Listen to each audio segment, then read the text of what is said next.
Well, hi, everybody. Welcome back to the RTI Tech Tips with Bob and Chad. Um, we appreciate you guys coming on. We got some chassis schools we're going to talk about here in a little bit and some other things. But I want how's everything going with you, Chad? Doing good. Yeah, we're had a really busy Monday today. We had our live event last Saturday, so the phone started ringing today, and we're working on our specials there. We got the free shipping on the Ultraforce machine orders this week, so it was pretty wild here today with that. Yeah, I had a guy that I talked to about buying our machine, and I'm like, well, you need to buy it this week. And Bobby says, why are you in a big hurry to sell it? Well, because Chad's got free shipping. I mean, well, serious. Anyway, we got a special guest with us here tonight, Mr. Randy LaJoie. Randy owns the company, The Joy of Seating, and Randy's been an extreme advocate for safety for a very, very long time. A lot of it has to do with his experience of being a natural race car driver, plus the fact of just being out and about and watching some of the things that are going to happen. And so Randy's going to kind of talk to us a lot about things tonight with safety. So that's going to be our lead comment and our lead discussion. Those of you guys that want to ask any chassis questions or any questions for Chad, feel free to still chime in and answer those or ask those questions, because we'll be here to do that. But with all the races, and especially with the big race coming up in Bristol and all the people that are going to Bristol, I thought tonight would be an excellent night to have Mr. LaJoie on there. So Randy, tell us what all you do. Well, thanks a lot, Bob and Chad. You guys are great for the industry. One of the things that I like to talk about, with the guys in the off season, is we've seen some big wrecks this year. It started at Daytona with Ryan Newman and my boy Corey. If it wasn't for Dale Earnhardt passing, we would have went to 2 more funerals. But by him passing and NASCAR paying attention, those boys are alive today because of that. And then later in the year, we seen the Formula One wreck. That was the most violent thing I've ever seen. And to see that guy jump over the wall, not get knocked out, it just goes to show that it's not just one thing.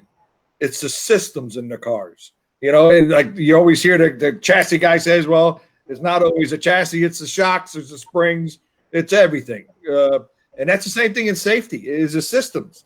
If Corey's system didn't work well, and his car, Daytona, I mean, his body moved 6 inches forward.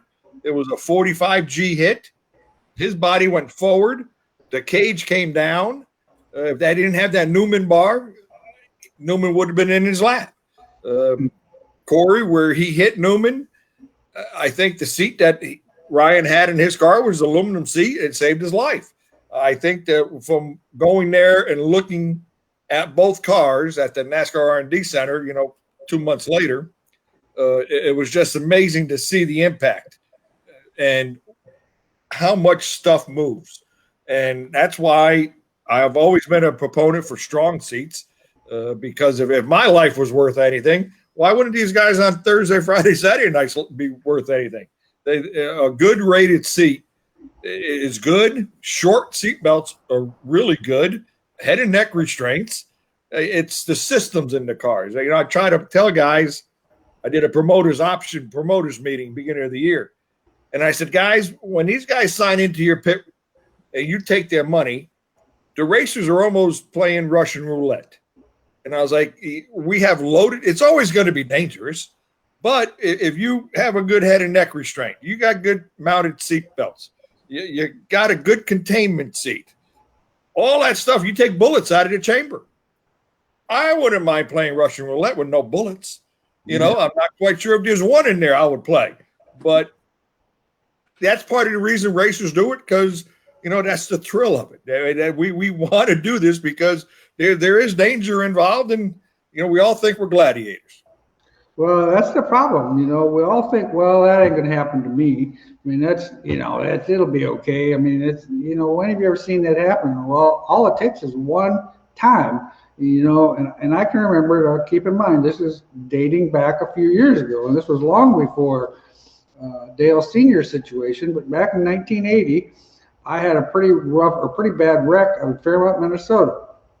And I had a fiberglass seat in the car, and the fiberglass seat broke, and the actual seat cut through my suit and cut all the way up and down my ribs in that crash. So no problem. I lived through that, kind of had a neck injury and some stuff. So then the next year I get smart. I'm going to buy an aluminum seat. So I bought this aluminum seat. Well, then I get hit or whatever, and all of a sudden I'm sitting in here and I can kind of move around. So I'm sitting here pulling this seat tight, and I'm thinking to myself, well, that's kind of stupid. The seat was supposed to protect me. So, man, needless to say, we went back home and we mounted things a little bit different. And, and of course, it's nothing like what they have today. But I can remember what it felt like, what my ribs felt like today. And that was in 1980. So these guys got to pay attention to the fact that, you just never know when some freak thing's going to happen. I see Pat Fagan just like that. Oh yeah, Pat's a loyal watcher. He's been on the show before. I would hate to think. He's one of the guys in the industry. I mean, you meet all kinds, and that's wonderful. I mean, this is a wonderful industry, and Pat is one of the greatest guys. If the world had more Pats in it, it would be a better place. Yep. Yeah, no doubt about that. We give him a pretty bad time because we don't want to give him a lot of compliments. We could kind of get a little big head, but we don't want that to happen, right, Pat?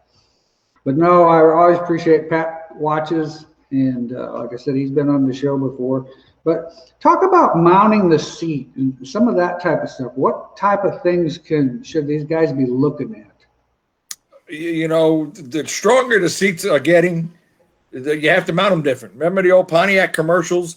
Wider is better. They advertise their wide track. Well, that's what you have to do with a containment seat. The higher and the wider. If you support it across your shoulders, that's where your load is. So your seats that used to be mounted, middle of your chest, lower shoulder blades, guys, that's not the proper way. You have to. Because you don't want the seat to flex. At the end of the day, your next weakest point is going to flex. So you put a strong seat in the car, you don't mount it correctly, you're still going to have issues. And that's one of the things working with NASCAR on that new ABTS, which is all belts to seat, that all the touring series have to have for the last 3-4 years now. That we mounted it in the fixture and we did our testing. Well, the mounts were failing. Same mounts are in the rule book, but the mounts failed because of the load that was put now on the mount that we translated through the belts. So NASCAR had to rewrite the rules, and it made a lot of sense to me. Like, okay, we can't do this to short track racing yet until we get to go to the car builders and say, here, guys, we have to build a fixture, a standard mount, something that's strong, something that's attached to the cage that won't let these seats move. And that's one of my biggest things I've seen fighting against the industry or butting heads with chassis builders is they're not giving the guys enough room in the cars. That's one thing NASCAR did. First thing they did after they lost 5 or 6 drivers, they made the all around the driver bigger. That's it. We have to protect that driver, so we have to make it bigger in order to put a big seat in the car, a big headrest in the car. And to do all that, you need room. And to see guys that can't get in and out of cars, that's just wrong. I mean, I wish they had 2 exits. I've always said when guys go to the scale at any racetrack, dirt, asphalt, when they pull into the scale after a heat race, they're usually in pretty good frame of mind, because they're in good shape. They made the A main. Tell them to get out of the car. Shut it off. Climb out of the car. Not out the window net. Try somewhere else. And it would open up guys' eyes to say, okay, maybe I should give myself a little more room in here. because we got to have two exits out of these cars. You just can't hold these guys in. We can contain them. All the seat companies have enough containment around, but you got to get them in and out. I mean, that's something that I wish they could just go to all big boy cages. There's a lot of guys that aren't jockey size. There's some regular big guys that like doing this stuff. So they shouldn't have to skimp on safety equipment because they can't fit. And that's something that, I got to keep trying to push. Well, and that was one thing, I compliment GRT 3 years ago. They made their cage wider. They made it a little bit longer. They put more uprights in it and made some more safety features. And that basically come from Jordan Grabowski, because, Jordan, bless his heart, he's not a jockey. He's a full-size dude. And, he recognized the fact that if he was in an accident, he couldn't get in and out of those cars. Because, the older style cars with everything more confined, I don't think I could. I only weigh 200 pounds. But I don't think I could have got in and out of there. So, and that's the thing that you see in like this year or the last couple of years, a lot of chassis builders now have started to put that extra bar by the head so that, if you do get something that comes in that window. So the chassis guys, I really got to compliment them. They've done a great job responding to the safety. We just need to not quit yet. We need to keep going on this safety stuff. Oh, it's a continuing moving target. You're just kicking the can down the road, because usually when somebody gets hurt, nobody's ever seen that happen before. Yeah. Well, okay, let's make it not happen again. If it happened once, it can happen again. And that's what NASCAR finally did after Kenny Irwin, Tony Roper, Adam Petty, Blaze Alexander. Same injuries. Dale Earnhardt. Okay, after Dale, he said, hey, guys, you're going to wear a head and neck restraint. If you can go on the racetrack, you're going to have a head and neck restraint on. And that was 2002.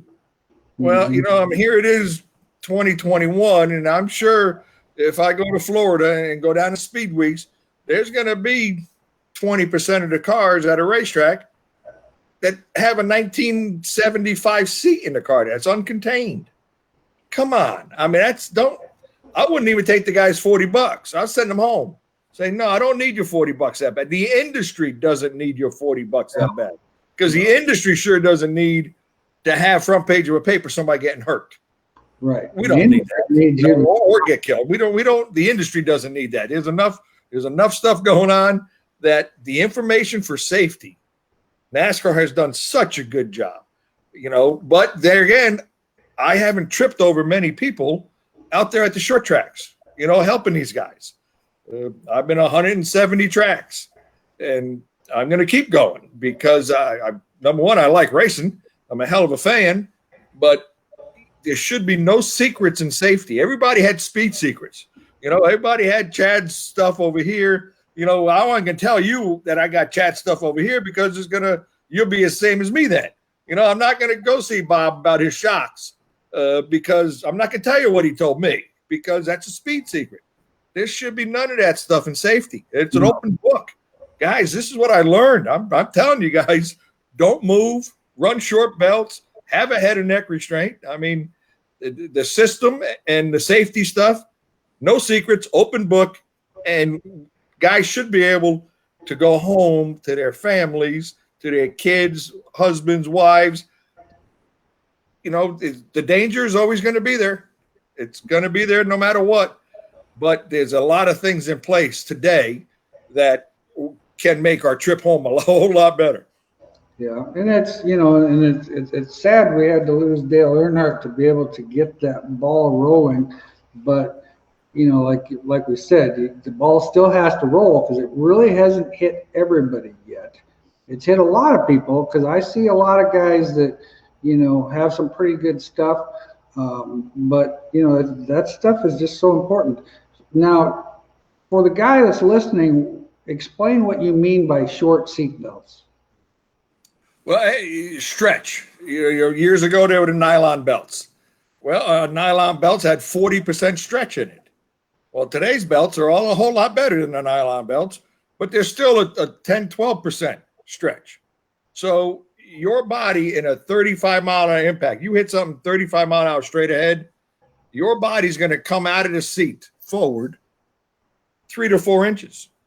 Just because our bodies are 60% fluid, your belts are going to stretch. So there's always going to be movement. You know, we're containing jello. Some guys have less jello than other guys. So you always go with a shorter belt. I mean, years ago, I remember my dad was a racer, and he took a seat belt and he had it bolted and he hung a 50-pound lead off of it. And I couldn't believe how much it stretched with that 50-pound lead. You know, he's like, okay, we got to keep these things short. Okay, you know, so we did. And I've seen cars that are, the seat belts are 2 foot from the guy's body. Well, you know, that's probably not the optimum for the seat belt. You know, and just, I wish people would just pay attention to the manufacturer's suggestions and where to mount them. I mean, it's even the car builders. These car builders have been building cars. They build beautiful race cars.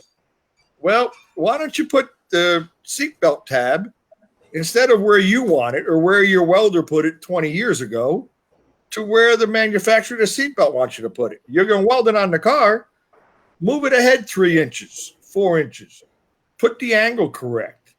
So that's something that, okay, guys, just really have to pay attention, because you don't need any of that stuff until you need it. And then when you need it, golly, you wish you had the best. Yeah, no doubt about that.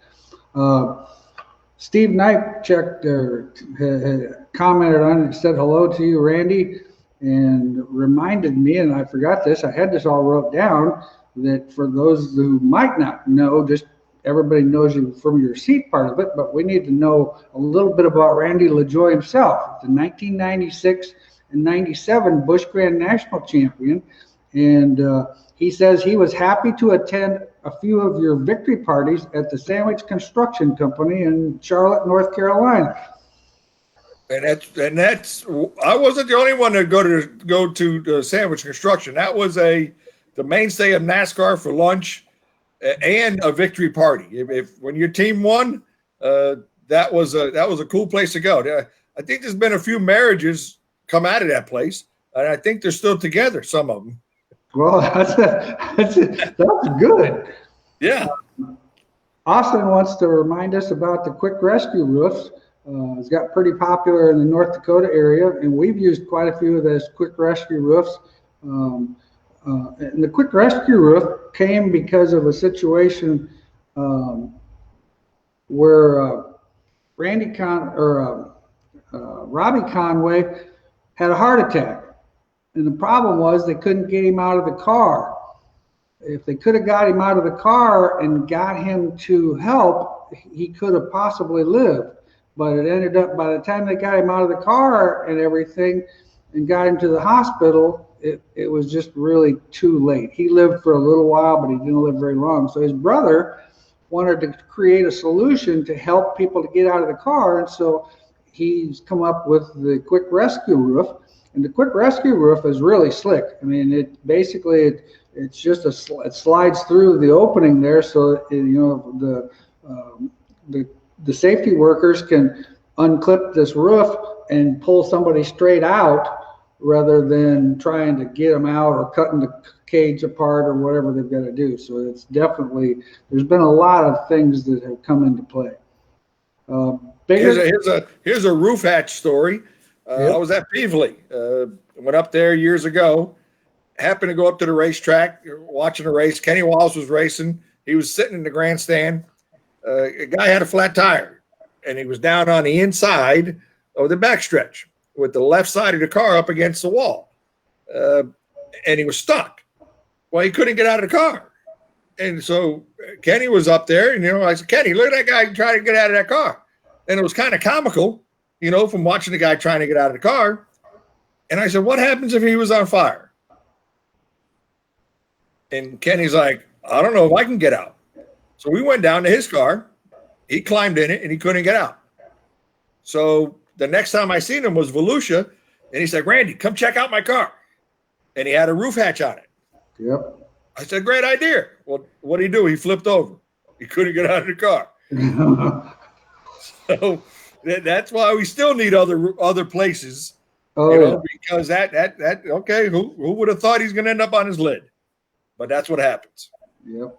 Yep. No doubt. I mean, everybody's protecting that aero advantage, but I'll guarantee you, if the fire was to start, they could care less about how much aerodynamics that thing's got because they Right. want to figure out how they're going to get their butt out of that car. I had drove a car, Bob, in North Dakota. A guy brought me out there. I was David Murray's teammate. Okay. And Sure. did that, whatever, that Rough Rider tour, maybe, Yep. out there in Kansas.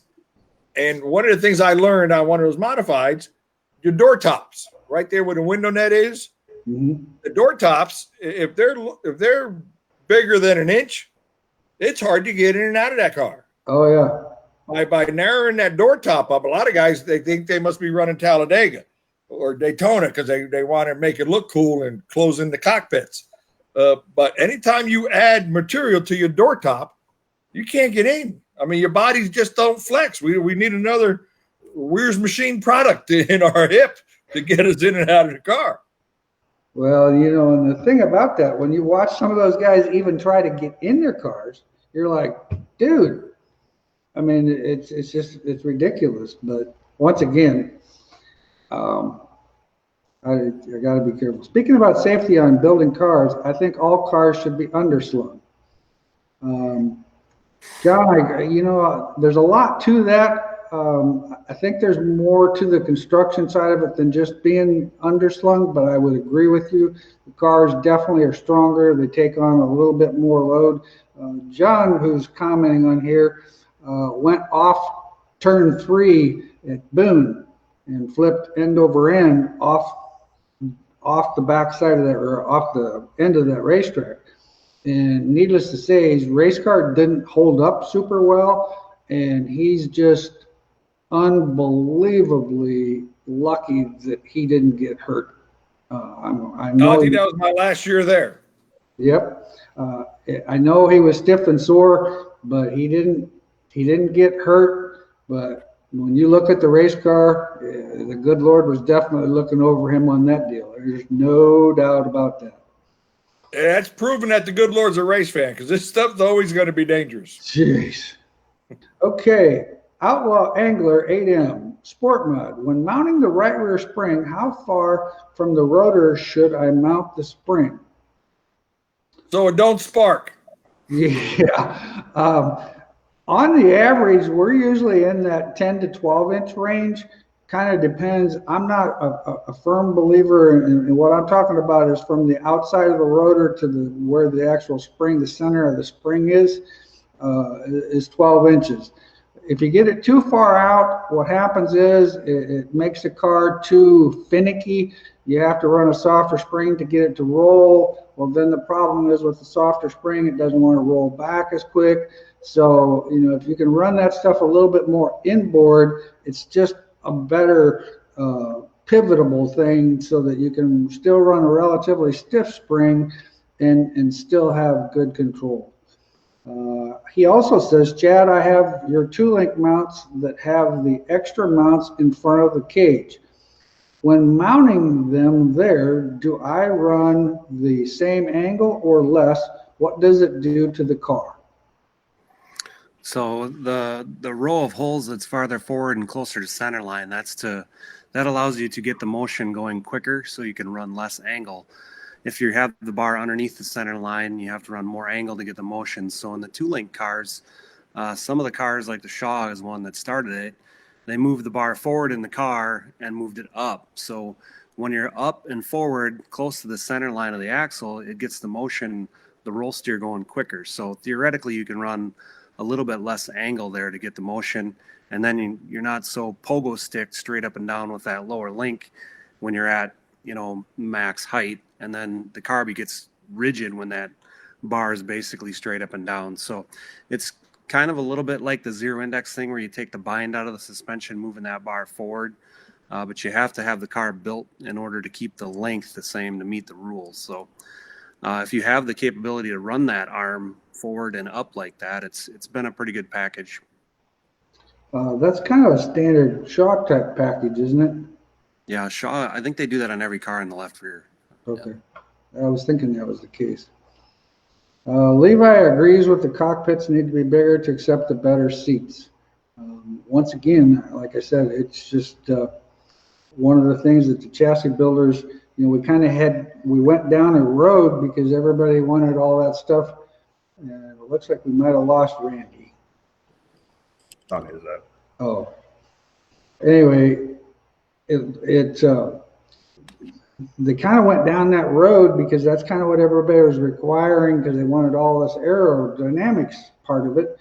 And now that the safety features have come into play, the cockpits are definitely getting bigger. And so there's a lot of work going on. And like I said, I can't compliment these chassis guys enough. I mean, most of these chassis guys are drivers or have been drivers. So, I mean, they understand. I mean, it's just like Justin from Rage Chassis. He's not necessarily a 110-pound kid. I mean, he's a pretty good-sized boy, and he races one of those cars. So, I mean, he's got a lot of respect for the safety factor because, he's got a wife and 2 kids too. So he's going to build, and as a chassis builder, you sure do not want to see any of your customers ever get hurt. I mean, that's just the worst thing that can happen, and you feel bad, so you're hoping that doesn't happen. So anyway. Part of that tub style interior tin, I think asphalt cars, you can't even build a tub style so that you can get out the right side of the car. Right. The dirt cars would just, change the way they build them tunnels a little bit so guys could get out the right side of the car. I think would be huge for trying to have a secondary or third. If you got the roof hatch, not only getting out the left, but being able to get out the right side is critical, I think. But cars can't have that. But back in the day, we always built, like, we come from our dash and would go down by the tunnel, would go down and then back up so that there was an easier way for the drivers to get out, and then angle it towards there. But they used to, and I still think they have, specific measurements that, from that top roll bar to that interior still has to be, I think it's 12 inches. But I'm not sure that how many people could get in and out of the 12-inch area. The car that we had at the Super Nationals, we had built that car so that it was a real small cockpit. But the kid's 105 pounds. And he's, I don't know, 5'2" maybe. He's not very big. And so, I mean, he could crawl any place in that car and be fine. But if he resells it, there's not too many people that could drive that car. Dustin was late getting on. Maybe you already discussed this, but for the life of me, can't figure it out. How do I set the bearing spacers? I spent 5 hours last night and can't get it. Well, what we actually do for our bearing spacers is, it does, it can be a very timely situation, but we just basically, it's trial and error. Just get that thing, so that it does not have any movement in that rotor, and put the very thin amount of grease on there, and just set it so that you have the rotor turns freely, but it has no, you cannot move the rotor at all. And I always recommend too that, once again, like with these bearing spacers, after you've got a couple, 3 nights on them, I think you need to take them back out and kind of reset that stuff, because every part that's on your car, when it's brand new, there's going to be a little bit of an initial wear pattern where things are going to settle into place a little bit and stuff like that. And you sure don't want those rotors to be slopping back and forth. Yeah, and Steve actually chimed in here. Remember back to the old days of the 4th and 5th design Howe interior. Those cars, I think you could take 2 or 3 people with you. The way the interiors were built in those cars. So that was a pretty good deal. Stock cars just got on, so sorry if I missed this. Transmission rule change. what would be everyone's opinion of changing from the LW3 speed to a Burt or a Brin? Well, I know my opinion, it would be a no-brainer because I don't know much about the Burt transmission. I'm fairly aware of the Brin stuff, and they're pretty bulletproof. I mean, it just, if something goes wrong with that transmission, you did it. I mean, it's not something that they don't fail a whole lot. Jerry, with the flex plate racing conditions put on a car, is there a recommendation on the time frame of either race or seasons that a seat would need to be replaced or sent to the manufacturer for inspection? Oh, got it. With the flex of a race car. Got it. Sorry, I added an extra word in there. That's yours, Randy. Well, what I've done, being that my stamping, my seat is not a seat that I make into a box, and that it's a stamped piece of aluminum, it becomes very strong. And then with the tubing I put on it, I checked a seat about a month ago. I put it on my fixture and I got an old seat back and wanted to refurb it. And before I refurbed it, I put it on my testing rig and I tested it. And it was stronger 10 years later than it was before I sent it out because of the material age hardens, the material, after it gets stamped, it just keeps getting harder and harder and harder. With the tubing, there's not a lot of places that can crack. So I guarantee all my seats against cracking or breaking. If it's mounted correctly, you're not going to have issues. So that's one of the things. Other seats that are square and that have a break in them, I mean, they call it a break for a reason because you're putting a shear point in that. And when they do flex, they're going to crack. So a lot of seats, the newer rated seats, the industry has gotten a lot better and building better seats. So I say if your seat's any within 5 years old, you should check for cracks. And if you have an impact, a lot of seats bend on impact. When you bring them back, they're going to crack. So if you've had to adjust your seat, 9 times out of 10, there's possibilities that they can definitely crack. I refurbish a lot of mine. A lot of guys will send their seats into me and say, hey, can you update this to a 39.2 spec? And I said, yes, I can. So, I mean, just because the outside shell may not be as strong as a rated seat, your shell, I'm not changing that. I'm just adding strength to the outside. So I can refurb any seats that are out there into a better quality. A lot of seats, when I started building, when I came into, were all rated seats up until about 2009. My seats were better than the industry even had. They didn't have a rating, and I built all rated seats because at the end of the day, I was a crash test dummy, and I felt better when I moved less. And that's just the way it is. I still feel a bunch of my impacts that I had, being a racer in, 96 and 97 in the South and 1985 in the North. I mean, I grew up, my dad was a racer. I grew up around, my dad raced against Richie Evans and Bugsy Stevens and Ronnie Bouchard and Maynard Troyer. I mean, I grew up one great race fan watching wonderful race car drivers. Then, my dad came from Danbury, Connecticut, and it was an amazing place. It was I read all the magazines. I have all the magazines in my office, and I'll take one and go into the bathroom with it. And an average night was 8,000 people. My dad would win a race, and they made 40% of the gate. So he would come home from a 25-lap feature with $3,000 in his pocket. They had, 3 extra distance events. He would make $8,000-10,000, and they're at 12, 15,000 people. And I thought every place was like that, but no, they're not. So just a hell of a race fan. Grew up watching a lot of guys, and I got to win a few of them, so that was fun. So if I bought a seat from you 5 years ago when you were at the Boone Super Nationals, how would I go about getting a hold of you or contacting you, sending the seat back in just so you could inspect it and make sure that it's up to what you want it to be? And what does that cost? Well, we can do. I mean, the refurbs. I'll take a Diamond Series seat that was not a. That's my economy seat, $1,500 seat, and my rated seats are $2,395.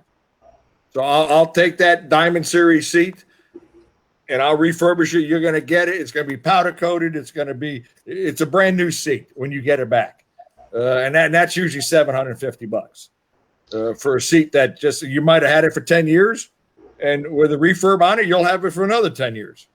So for $750, you basically get a brand new seat back. Absolutely. And what kind of turnaround is something like that usually? We are a little busy, thank God, right now.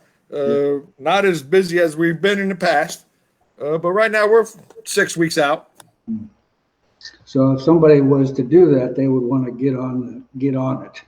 Sooner the better. I mean, racers always tend to wait for the last minute, and then when they don't receive it, they're mad at you. He's like, well, I seen you in August, and you didn't place an order until January. Come on, help me out. I could have had it. If you had it placed the order in August, heck, you would have had it in September. Well, man, I don't know what kind of customers you get. Chad and I never have any of them guys. No. Come middle of March, we won't have 5 packages of 10 shocks per package. And oh, by the way, we're going racing next weekend. Yeah. And needless to say, the guy that does the shocks, humor is not his strong point on those type of things. So, but he usually gets them done for him. He will growl and complain and ask the question why they didn't send them in sooner. And it's like, it's this way every year, bud. Just Absolutely. the way it goes, They do not need their shock absorbers to build the race car. So no reason to spend any money there. It's kind of how that goes. Joel's got a question. Right front spring cup on an A-mod. I run a 2.5-inch drop cup with the 285D, but I cannot run the 2.5-inch drop cup with the OD cup, having clearance issues, but don't have the clearance issues with the standard cup. I would think that it would be better option if you could only run one or the other. My opinion, I would clearance the frame. We've had that situation in here. We've had a couple cars in here that we just, and what we're actually doing now on all the new stuff, we're actually taking and putting a little bit more clearance, because what happens is, that where that spring cup is, it kind of is sort of like a U-shaped, and the frame comes out like that. So we've actually had to kind of come up here a little bit more and make that more of a squared off corner. Doesn't hurt the strength of that stub. It just gives you more clearance in the spring pocket. And that's one thing about, and for those of you who might not be members of the Race Tech Knowledge Center, Bobby did a great video on that. In fact, actually, I think that was on Facebook.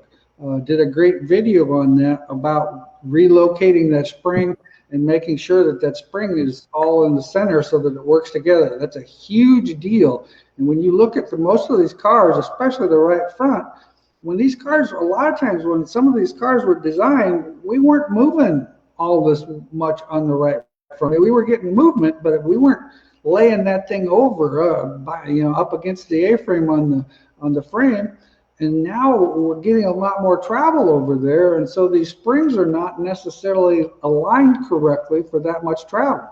And we've got a jig fixture that we just clamp a spring to a lower control arm. We bolt it on there, cut your bracket out, and relocate that rod so that when that spring goes through its travel, it's 100% equal all the way. There's not any pivoting whatsoever. And that new drop cup with the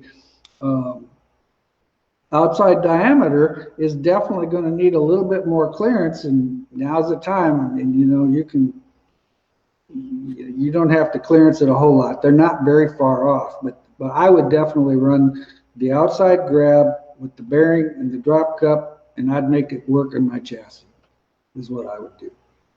Because the advantage is so huge, I can't stress enough how that OD cup with that bearing is daylight and dark from anything that we have run so far. Did you watch that Saturday when we had 600 pounds of load on that spring and we couldn't turn it? Yep. And then we put the bearings in there and I just turned it really Yeah. Put the bearings in there. You're two-handing that thing to try to turn it.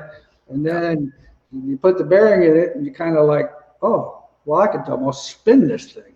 Yeah, it's huge for sure. Daylight and dark. I mean, with the load machine, I could not believe when we first got that prototype one, we put that in there and we did all the load tests and everything before. We put that load in there and it was unbelievable how free it made everything and how the load stick, everything was just so much freer in that right front corner.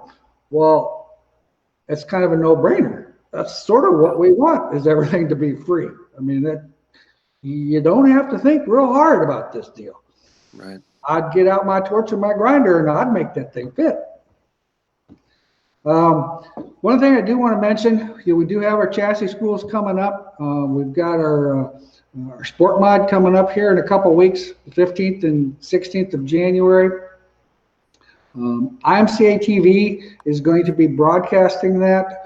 So for those of you who can't make the trip out here, or you're stuck out in California or whatever, it's going to be available on IMCA TV. And so that way we're kind of making it available for everybody due to the COVID restrictions. And for the in-class deal, we're gonna have some restrictions. We're going to be taking temperatures. I'm going to probably require that you wear a mask anytime if you're not sitting in your seat. And we just need to, the guys that come here need to understand we need to protect each other, and nobody needs to get sick, and we can get through it. The school will be as good of a school as it ever has been. We're going to have a little bit lower number because, of course, we can get about 75 people in here, but it's elbow to elbow. And so we're probably going to limit it to 45 to 50 people in the school itself. So we just want to make sure you know that that's going to be there. Those of you, and we're also doing right now for the Knowledge Center guys, we're doing a bump steer video. We're using the new Wehrs bump steer machine, or not machine, it's, what would I call that, Chad? The bump stick? Yeah, the bump steer stick, which is basically like the load stick. The load stick, only doesn't have the cell on it. It's just a ratcheting thing. So instead of trying to use a bottle jack up underneath that lower control arm that you can't find a flat spot on, and then you raise it and it moves, this will put right in here. And like the car we've got, you can't see it, but the car that's behind us here, we've done the right front and we're going to do the left front tomorrow. But we've got set, what we did was set everything at ride height, and then we put the stationary load sticks in there and then put it up in the air so we know where our center to center measurement's going to be. And then we set up all the bump steer stuff. And we've actually made a bump steer gauge that goes right on our scale stands so that you don't have to be bending over and everything. It's pretty slick. So that video will be coming out here in probably another week. Derek's got a question. New to the stock car this season, what date and what will you be covering in the chassis school for the stock cars? Thanks for the videos. The stock car school is going to be February 26th and 27th. Mr. Kelly Sharak will be here. He'll be one of our guest speakers. Kelly was the winner of the Super Nationals Race of Champions race in the stock cars this year. Kelly won a lot of races up in Britt and Algona, where he ran locally with his stock car. And so he's going to be a great speaker. He's also going to be one of our speakers for the 4-link. I've known Kelly since he was probably 3 years old, and we clicked pretty well together, and I enjoy doing schools with him. He's very knowledgeable, and his record proves that he's very knowledgeable. So that'll be the dates. Paul Berger from B&B Chassis, he will also be here. I'm not sure. We're working on a couple other guys, but we just haven't really got there yet. With the 3 inches of deck slope allowed after the seat on a sport mod, couldn't a guy keep the deck perfectly level until the last 3 to 4 inches of the deck, then put the IMCA won't allow you to do that. What they want is they'll measure right behind the seat and they'll measure at the back, and it needs to go 3 inches level. Now, if you go back further, your measurement's going to change, because what they're going to do is they're going to put a string line or something on there, and it's got to measure that way. You can't build a spoiler into the deck. That will not be illegal, or that will be illegal. Let's see. Randy makes one of the nicest seats on the market. On the Wehrs modular 2-link third cage, can a guy just weld the nuts on the adjustable shock mount to be legal for Northern Modified? Adjustable shock mount rule, or do we have to buy the plates to replace the shock mounts? No, you can weld that stuff together. They're fine with that. As long as it shows that you can't physically move that thing, that's kind of their big thing. They don't want people to be adjusting that. Not going to give you an opinion on that rule. It's just kind of one of those deals that it's a rule, and we play by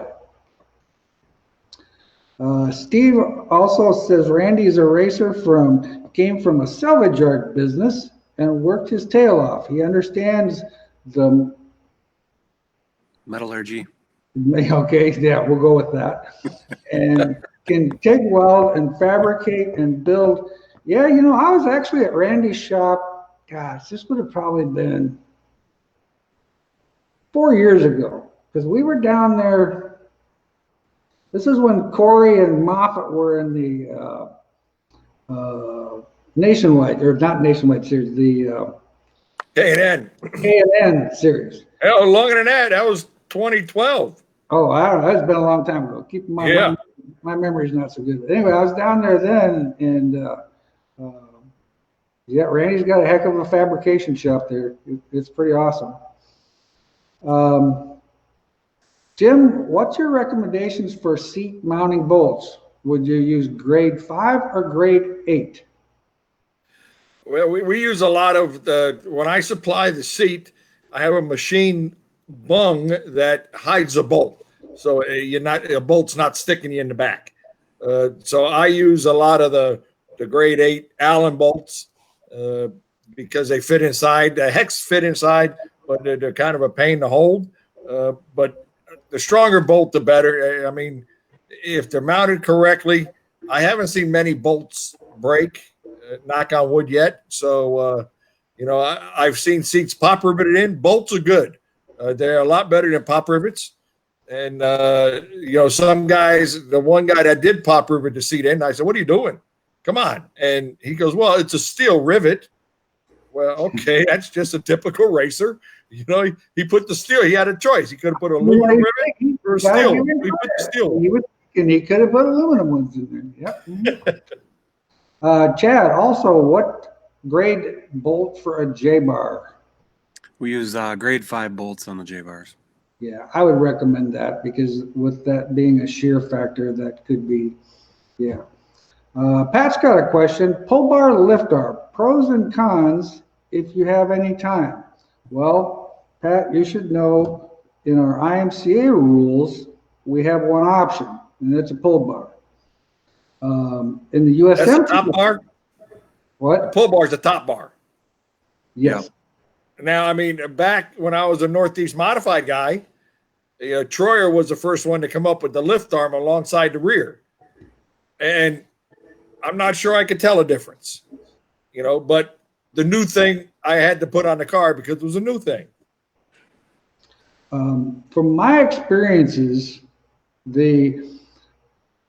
depends, of course, a lot on the tire, and of course, it depends on the actual rules. But if I was running someplace that had momentum, the lift bar is going to make the car drive better. What the lift bar tries to do is try to lift the front end and transfer the weight to the back. The pull bar lifts the weight that's already on the back of the car and tries to put it down to the rear end. Well, with an IMCA car, you've got to run a pull bar because that's the rule. USMTS, you can run a lift arm. There for a while, the lift arm thing is kind of come and gone. It's kind of a, but those guys, last year at the end of the year, there was quite a few guys running that lift bar and USMTS stuff. And see, they've got a big enough spoiler, good enough tire that the lift bar would probably, the lift bar car is an easier, more controllable car to drive. Next question is, do you have a bearing for the 5-inch OD? 5.5. 5.5.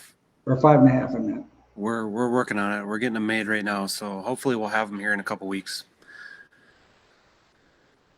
Would Sport Mod cover the 3-link Wasota B Mod? Yes. That school, the Sport Mod school, we cover USRA B Mod, Wasota B Mod, and the IMCA Sport Mod, or anything that has a 3-link rear suspension. And when we're talking 3-link, we're counting that solid upper link as the 3rd link. Austin, was that a new drop cup OD cup that Chad held up? Yes, that is. Yeah, buddy. That is. We should actually have them at BHE tomorrow, I think, or the next day. What is that, a spring bucket? Yeah. Yeah, so it grabs the OD instead of the ID.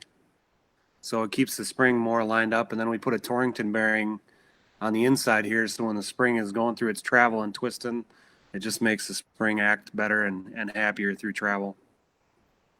More control. Yes. And that's a drop bearing, so that lowers the spring table, which gets the car on the right front easier.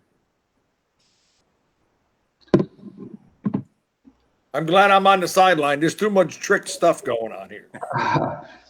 Well, that's part of the innovation thing, man. Never stops. Never stops. The drop cup goes in the right front, second half of his question there. Drop cup right front, standard cup left front to help induce roll on the right front. And you do have an extended cup for the left front for guys that aren't chaining the left front down. Is that correct? It's a 2-inch cup? Yeah, 1 inch and 2 inch. So the short cup has a 1-inch lip, just like the drop cup like this one. And then the tall cup will have a 2-inch inner lip there if you're not running chain on the left front. And then you also make one for the IMCA Sport Mod that has the right rear spring on top of the housing. Is that correct? Correct. You want to see that? I got that too.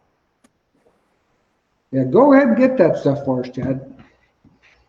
I'm glad he was prepared, Bob. Yeah. Yeah. You don't never know what questions. He's lucky he's in the warehouse. I have to go across the street.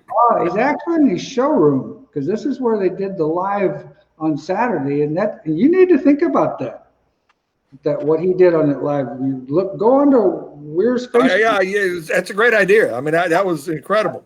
I tell you what, it doesn't take a whole lot of time, and just showing people, take your seat and do like you're doing at a trade show and showing everybody the pieces of the seat and stuff. I think that's a huge idea. Yeah, so this is the Sport Mod version where the screw jack goes in. Those will be back Thursday, I think, from the plater. So. Yeah, I found out today we don't have any of them on order, so I'm pretty sure you'll be getting an order tomorrow about that. Cool. Do you put? Let's see here. Oh yeah, Dustin says you guys are amazing. The information is great. The product Chad is making amazing. Just wanted to say thank you, guys. Well, we appreciate it. We enjoy doing this deal. We have a lot of fun. Our next show is going to be January 18th, and we got Mr. David Rudiman going to be on for that show. The Beak. Yeah, the Beak. David is a beak built chassis builder former NASCAR driver. He's had some of the experiences of Randy, getting things wrong a couple times or so, whatever. He's also one of my data acquisition technologists through the C company, because David did hit some stuff. Yep. Well, we're looking forward to having him on there. Do you put spring preload in the left rear as part of the scaling process, or after you have scaled it? Stock car spring separation from the shock. With a stock car or a sport mod, anything that's a 3-link car, I would put the spring load in the car and scale it with that load in the car. Will sport mods be able to run the short shaft left front shock now that the rule has changed? No, they will not be able to. Well, they can. It doesn't matter what length shock shaft you have. They're going to want to be able to go over to the front bumper, and they want to be able to pull that car up. So if they can lift that car just a little bit, that's going to help. That's what Dave explained to us about the rule, is they just don't want any preload on it. So if you're running the short shaft left front shock and it's preloaded, you won't have to change the shock, but you're probably going to need to put a shock extension on it or something to that effect, so that it doesn't, you don't have a problem going through tech with that. Because that's what they're going to do, is they want to be able to pick up on the front bumper and make sure that the car will come up. It just has to come up. Chadwick, can we get closer look at the upper arms behind you, and how much are the ball joint replacements for those? Oh, dude, it's been years since Bob's been a salesman, so I don't know if I can actually give you any prices. You might have to give us a call tomorrow here at the shop. But these are our new ball joint, our new A-frames. Close Racing Supply are the ones that actually make these for us. They're a welded clevis. Are we able to see this on? Okay. They're a welded clevis, and then this part of the A-frame is actually welded on there. So there's not near the flex that you have in the other style, and these are the new low clearance, so that you're not beating on your shocks to death. We have these in standard, plus half, plus one. So they're all available. Price wise, I'd be guessing if I was to give you an idea. I don't know what the price is on it. You're probably not enough. Yeah, but I would definitely give Austin a call here at the shop tomorrow, or Bobby, and they can give you the price on these. These things are slick. How you adjust them is, I think these adjustments are actually made by Wehrs machine. And so it's a hind joint inside of an adjuster. So the adjuster is actually on out here. So, these still adjust very easily to change camber and caster, and work very well.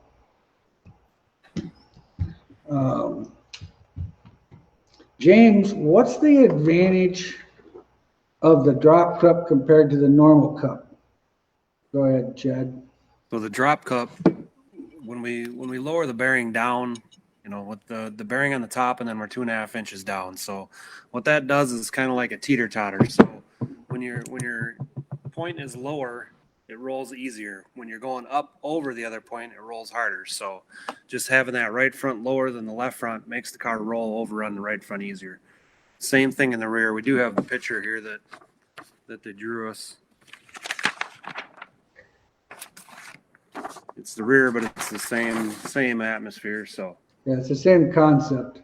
You got that right spring, whereas pivot in that right front, or that right spring, is lower than the pivot point in the left spring. So it's easier for that left spring to roll up and over that right spring. If that right spring was be harder, then the car would actually have to kind of try to pivot up, and then it would go over, but it would be such a delayed reaction that the car is going to feel snappy on you instead of that smooth roll motion that you would normally get.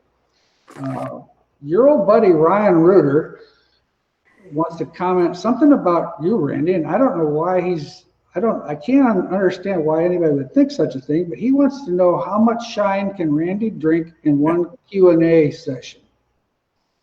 Well, it depends on who else is on the board. I've been known to have a fair share. I've gone to knocking it down a little bit because straight moonshine will hurt you, especially as you get up in age. So I knock it down with some Dr. Pepper, some Sprite, and it's a nice little sipper then. But other than that, I put many people on jack stands with my Joy Juice. Yeah, I can imagine. All right, we got 2 more questions, and then our time is up for the day. Kim says, you guys do a great job. Thank you. And what is the part number on your new drop cup, Chad? That's a 485D. Okay. And that's on the website. They can order that right now. You bet. All right. Was the drop cup for the right rear, Chad? Oh, why can't you make a drop cup for the right rear? No, he says, was that a drop cup for the right rear? This one? No. The rear, being able to run a shorter spring on the right rear than the left rear allows you to not have to run a drop cup. Right. So you can change the spring table. When the spring is separate in the rear, then you can change the spring height and lower the spring table the same way that the bearing being lower on the front drop cup does. But what that is going to do for you, Jared, is it's going to give the car with that bearing inside that cup. And if you've ever watched an in-car video of a 3-link car, how much movement that right rear spring gets. I mean, that thing bows and all kinds of movement with steer and everything. At least what's going to happen now is with that bearing in there in that cup, the top of that thing is going to stay in place a whole lot more. So your spring is going to actually do a lot better job without as much bind. Well, if the spring doesn't have as much bind, it's going to actually last a little bit longer, because when it's doing all that binding and moving around and stuff, that's what's actually causing these things to wear out. Not saying that you're going to get huge life out of the spring, but I would be willing to bet it's going to be considerable. On a sport mod right rear OD grab cup, are those going to bind less when the car rolls? Oh yeah, by far. Jacob, I just answered your question actually. Let's take, how many more questions do we actually have, Garrett? 5 or 6. Okay. Let's see. What do you think of the right front brake caliper in front of the spindle instead of behind, Chad? So the only reason that we put that in front, that was a Nick Hoffman deal, and he put the caliper on the front just for shock clearance. It's a common misconception that moving that caliper around on that rotor to the front, to the back, to the top changes the effect of the braking, and that is false. It does not.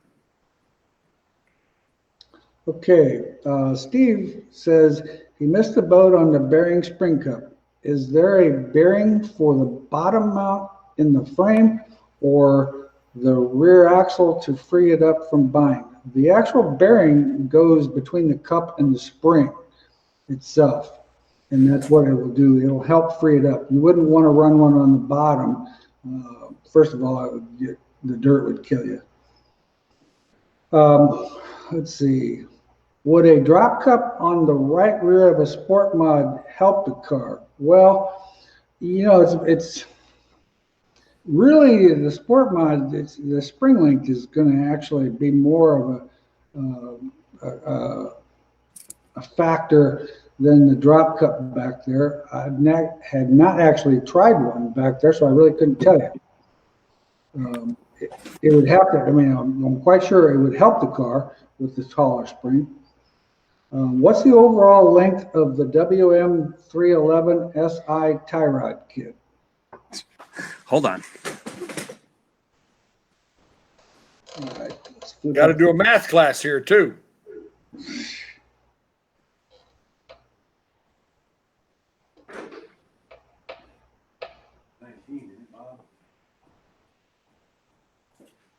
So while we're waiting for Chad, how do people go about getting a hold of you, Randy?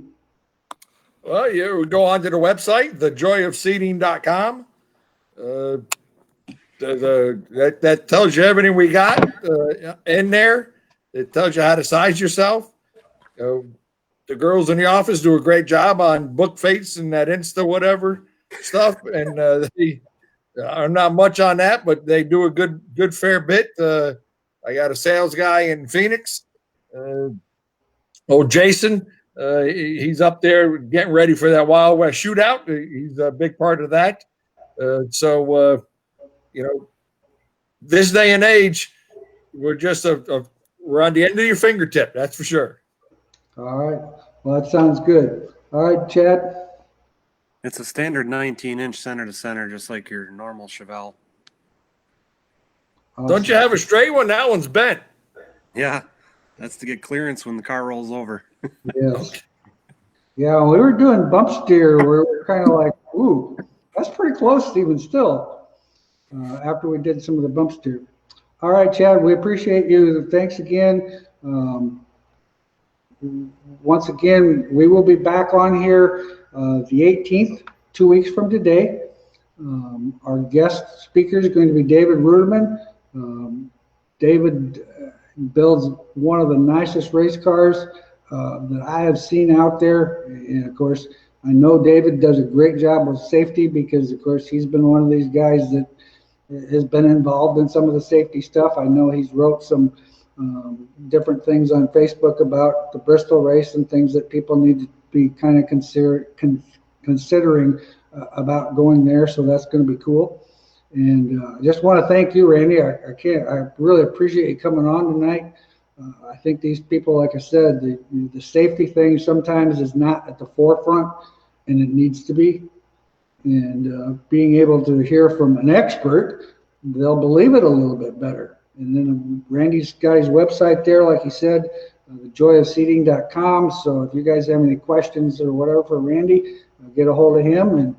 And of course, we know Bob and Chad, so you can always get a hold of us. All right. That's great, guys. Thank you for having me. We appreciate it. No problem. Thanks a lot. No problem. Have a good year, guys. You too. Thank you.